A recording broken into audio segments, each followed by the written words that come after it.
Welcome to The Explainer. Today, we're jumping straight into a fascinating journey through centuries of deep theological history.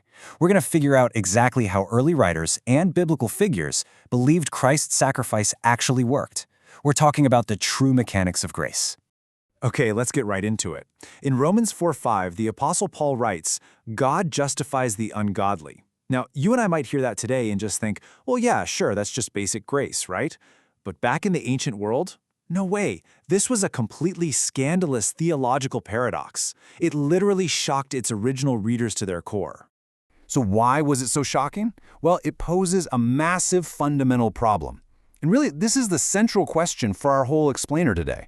How can a perfectly just judge let the guilty go free? Seriously, think about that for a second. If God is perfectly just and completely holy, how can he just forgive rebels without totally compromising his own standard of justice? It's this profound dilemma that ancient thinkers were constantly wrestling with. So here's our roadmap to solve this mystery. First, the scandal of Isaiah. Second, the guilt offering. Third, expiation versus propitiation. Fourth, the mechanics of justice. And finally, Irenaeus and recapitulation. All right, let's kick things off with part 1, the scandal of Isaiah. Let's step back into the Old Testament for a minute to investigate the prophetic roots of this incredibly scandalous idea of justifying the guilty. Normally, in Old Testament law, it is the strict, sworn duty of a magistrate to acquit the innocent and condemn the guilty. In fact, doing the reverse is considered an absolute abomination. But then Isaiah 53 comes along and presents this startling contrast. Suddenly, the righteous servant justifies the wicked. He bears their iniquities. The Greek translation of the Old Testament actually uses the word dikao, which means to justify in a completely astonishing, positive sense for the wicked. This was frankly entirely unprecedented. Moving right along into our second section, the guilt offering. Now you might be wondering, how exactly is this legally and morally possible? Well, the answer lies in a vital Old Testament concept called a sham. Straight out of the book of Leviticus, a sham means a trespass or guilt offering. Traditionally, this required a spotless ram to make literal physical restitution for a sin. What makes Isaiah 53 so incredibly groundbreaking is that the prophet takes this ancient, highly specific language about animal sacrifice and directly applies it to a human servant. As the text boldly declares, the servant's soul actually becomes an asham. I really want to emphasize the shocking irony of this.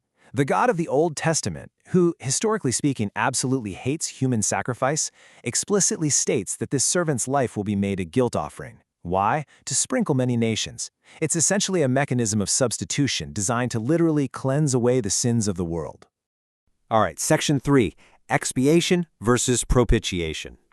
Let's fast forward from Isaiah's ancient prophecy right into the New Testament, specifically to Romans 3:25. Here we encounter a massive debate among modern scholars over a single crucial word. It really all comes down to expiation versus propitiation. Honestly, it helps to think of this directionally. Expiation is all about putting away the sins of the sinner. It points down toward us, essentially clearing our record. Propitiation, on the other hand, is about satisfying the justice and wrath of God. It points up toward God. Now, while the source material makes it clear that Christ's death accomplishes both of these things, the propitiation aspect is absolutely crucial. It is the specific required mechanism needed to satisfy God's holy character. But wait, before this ultimate sacrifice was made, how did God deal with sin? Well, the theologian John Calvin used this brilliant, sticky analogy. He essentially said that through the Old Testament animal sacrifices, God wrote IOUs to himself. In his divine forbearance, God kind of passed over former sins. The blood of bulls and goats was really just a primitive, temporary picture of the gospel. It was holding the place until the ultimate, genuine price could finally be paid in full. Which brings us to section 4, the mechanics of justice. So, to bring this whole problem-solution arc to its climax, let's look at Paul's legal framework in Romans 3. Paul explains that Christ is put forward as a propitiation, and this incredibly public act of sacrifice is what shows God's righteousness to the world. The crucial point here is this. It means God remains perfectly just because the penalty for sin is fully paid, and at the exact same time, he becomes the justifier of the faithful. Propitiation is literally the exact mechanism that allows God to maintain his strict moral integrity while still saving the ungodly. So how did this concept evolve over time? It's kind of like a theological baton pass. We start in the 1st century with Paul's brilliant legal framework. Then it goes to the Apostolic Fathers in the mid-2nd century, who, let's be honest, were mostly just trying to survive persecution at the time. And finally, by the late 2nd century, the baton reaches a man named Irenaeus of Lyon. And that brings us to our final section, Irenaeus and recapitulation. Irenaeus is largely considered by historians to be the Church's first true systematic theologian, and he does something really interesting. He significantly shifts our focus away from those intense, courtroom-style legal debates of Paul and moves us toward a much grander, narrative understanding of the atonement. His core concept was anacephaleiosis, or recapitulation. Now, please don't let the intimidating Greek jargon scare you off.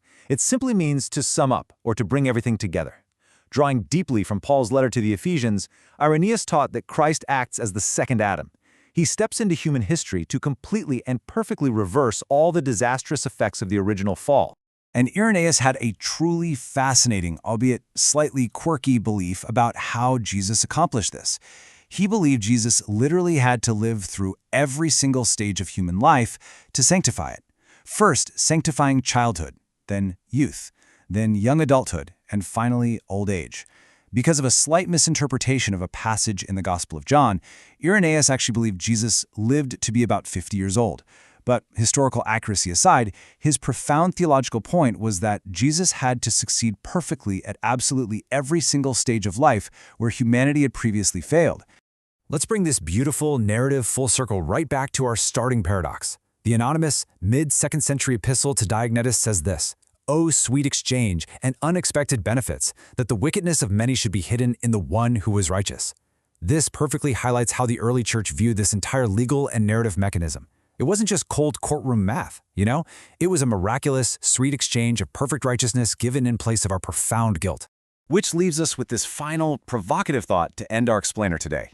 If God's absolute, unwavering justice requires such a profound, costly, sweet exchange to remain whole, how does that reshape your understanding of grace today? It wasn't just a simple wave of a magic wand ignoring the rules. It was the ultimate, universe-altering mechanic of justice and love working together. I hope this deep dive has sparked your curiosity. Keep learning, keep asking questions, and thank you so much for exploring with me.